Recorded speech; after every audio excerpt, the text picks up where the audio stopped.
بے صبرا آدمی گناہوں سے نہیں رک سکتا، کبھی بھی نہیں رک سکتا۔ بسم اللہ الرحمن الرحیم والعصر ان الانسان لفی خسر الا الذین آمنوا وعملوا الصالحات وتواصوا بالحق وتواصوا بالصبر۔ قسم ہے زمانے کی، بے شک انسان البتہ خسارے میں ہے، مگر وہ لوگ جو ایمان لائے اور نیک اعمال کیے اور باہم حق بات کی وصیت کی اور باہم صبر کی تلقین کی۔ سورہ عصر ہے، مکی صورت ہے، صرف 3 آیتیں ہیں اس صورت کی، اور پورے دین کا یوں سمجھے کہ یہ خلاصہ ہے۔ حضرت عبداللہ بن حسن رضی اللہ تعالیٰ عنہ ایک صحابی ہیں، وہ فرماتے ہیں صحابہ اکرام میں 2 صحابی ایسے تھے جب وہ آپس میں ملتے تو جب تک وہ ایک دوسرے کو سورہ عصر نہ سنا لیتے تو وہ جدا نہیں ہوتے تھے، کیونکہ سورہ عصر جو ہے وہ ایک تجزیہ ہے، سورہ عصر جو ہے وہ ایک تجدید ہے، جو اللہ پاک سے عہد کیا ہے بندے نے، اس کی گویا کہ ایک تجدید ہے سورہ عصر، اس عہد کا دوبارہ اعادہ کیا جاتا ہے۔ امام شافعی رحمۃ اللہ علیہ نے فرمایا، لکھا ہے کہ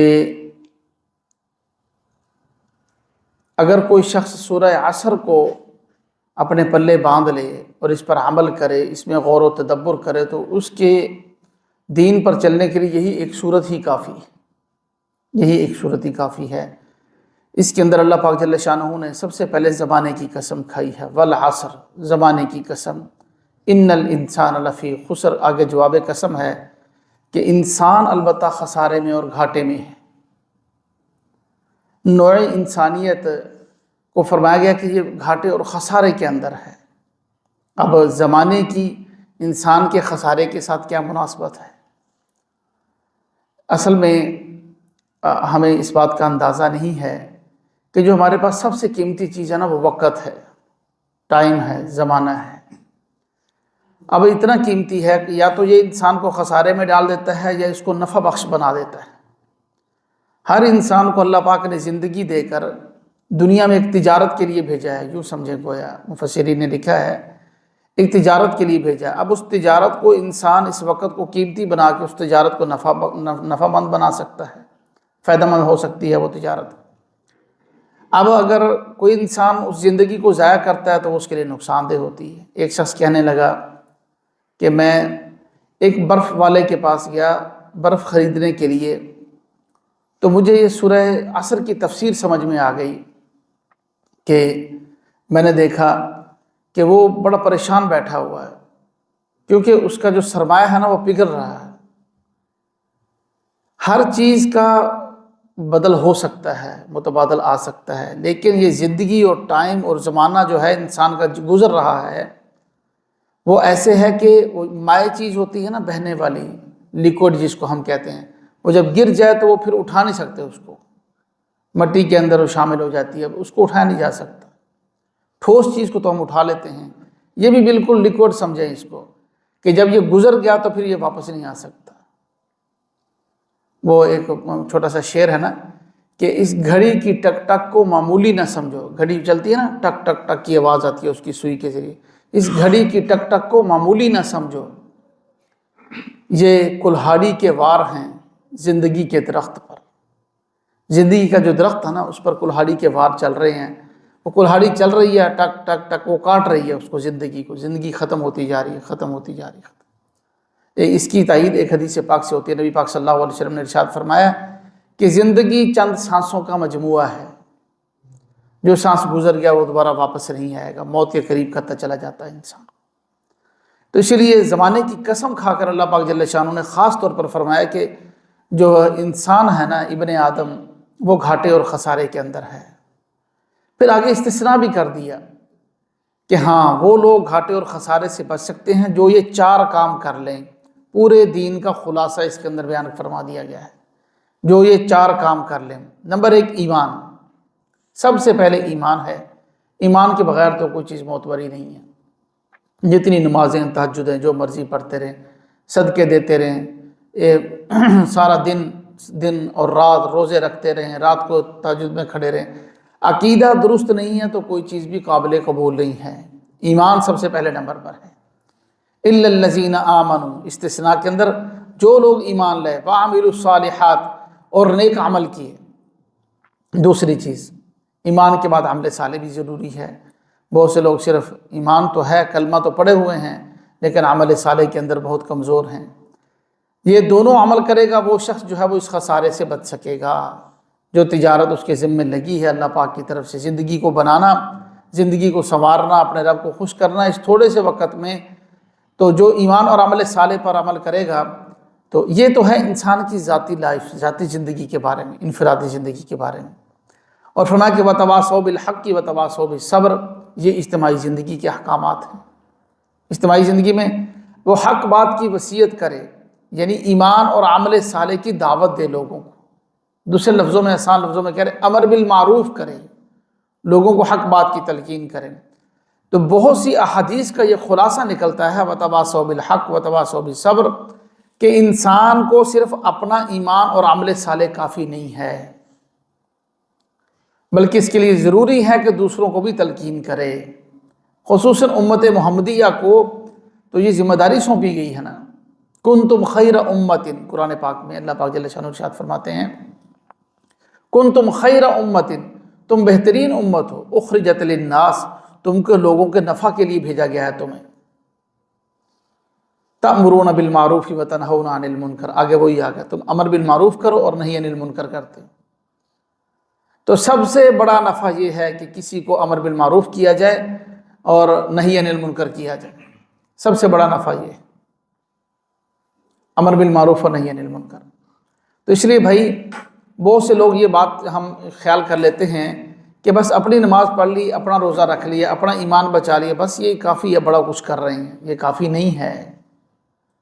اگر ہم نبی پاک صلی اللہ علیہ وسلم کو آخری نبی مانتے ہیں، ختم نبوت پر ہمارا ایمان ہے، تو یہ کافی نہیں ہے۔ قرآن پاک میں ارشاد ہے یا ایھا الذین آمنوا قوا انفسکم واہلیکم نارا، اپنے گھر والوں کو، اپنے آپ کو جہنم کی آگ سے بچاؤ، تلقین ہے۔ اور کتنی آیات ہیں کہ جن کے اندر اس بات کی خاص طور پر تلقین ہے، وَلْتَکُم مِّنکم اُمَّۃٌ یدعون الی الخیر، تم میں سے ایک جماعت ایسی ہونی چاہیے جو لوگوں کو خیر کی طرف بلائے۔ تو یہ وہی ہے وتواصوا بالحق، حق بات کی وصیت کرنا، یہ ہمیں درست کرنا پڑے گا۔ اپنے اگر غلط فہمی ہے ہمیں کہ بس صرف اپنا ہی کر لیا تو کافی ہے، یہ مائنڈ سیٹ اپنا ٹھیک کرنا پڑے گا، قرآن کے یہ سراسر مطابقت نہیں رکھتا۔ دوسروں کو تلقین کرنا بہت ضروری ہے، ورنہ اس کے بارے میں پوچھ ہوگی یوں سمجھے کہ ذمہ داری ہے، کیونکہ نبی پاک صلی اللہ علیہ وسلم کی امت تو قیامت تک چلے گی اور نبی تو کو آنا نہیں ہے۔ اب دین کو ہر آخری انسان تک پہنچانا کس نے ہے؟ انہوں نے پہنچانا نا جو ختم نبوت پر ایمان رکھتے، نبی پاک صلی اللہ علیہ وسلم آخری نبی۔ وتواصوا بالحق، حق سے مراد ایمان اور عمل صالح ہے، یعنی ایمان اور عمل صالح کی تلقین کرنا، گویا کہ امر بالمعروف کرنا۔ وتواصوا بالصبر، اور صبر کی تلقین کرنا، صبر کی تلقین کرنا۔ اب صبر سے کیا مراد ہے؟ حق سے تو میں نے عرض کر دیا نا، حق سے مراد یہ ہے ایمان اور عمل صالح کی دوسروں کو دعوت دینا، اور صبر کی بھی دعوت دینا۔ صبر سے کیا مراد ہے؟ ہمارے ہاں جب صبر کا لفظ بولا جاتا ہے نا، اس کا مطلب یہی ہوتا ہے کہ کوئی پریشانی آ گئی اس پر صبر کرو، کوئی صدمہ آ گیا، کوئی فوت ہو گیا اس پر صبر کیا جائے، کوئی مصیبت آ گئی، کوئی ایسا مسئلہ بن گیا تو اس پر صبر کیا جائے۔ ایسا یہ اس کا صبر کا یہ جو ہے نا مفہوم پورا نہیں ہے، مطلب پورا نہیں ہے۔ صبر کا پورا مطلب یہ ہے کہ کوئی مصیبت اور پریشانی اللہ پاک کی طرف سے آ جائے، اللہ کی ذات پر توکل کر کے اس کے اوپر بھروسہ کر کے صبر کرنا، اللہ پر یقین کرنا، یہ بھی صبر ہے۔ اور اس کے مفہوم کے اندر یہ بات بھی داخل ہے گناہوں سے رکنا، یہ بھی صبر کے اندر داخل ہے۔ بے صبرہ آدمی گناہوں سے نہیں رک سکتا، کبھی بھی نہیں رک سکتا۔